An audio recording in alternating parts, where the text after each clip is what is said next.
বলো দেবসেনা, তুমি বাহুবলী আর ভাল্লাল দেবের মধ্যে কাকে বিয়ে করতে চাও? তাড়াতাড়ি বলো। কাটাপ্পার সাথে। এটা কি বলতাছো দেবসেনা? এই রাজকে যে ভালোভাবে বের করতে পারবে তার সাথে কিন্তু তোর বিয়ে হবে।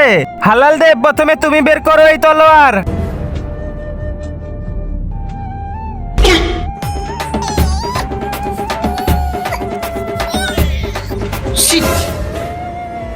বাহুবলী আসো, এখন তুমি বের করো এই তলোয়ার। বাহুবলীর জয় হো, বাহুবলীর জয় হো।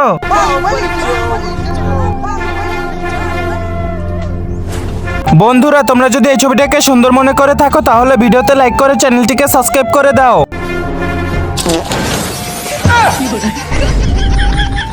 এটা আবার কেমন তোলা যে ওরা দুজন বের করতে পারলো না? আরে কাটাপ্পা, তুমি তলোয়ার বের করে ফেলছো, দাঁড়াও আমি এখনই তোমার কাছে আসতেছি। আমি তো তোমাকে বিয়ে করার জন্যই লাফালাফি করতেছিলাম।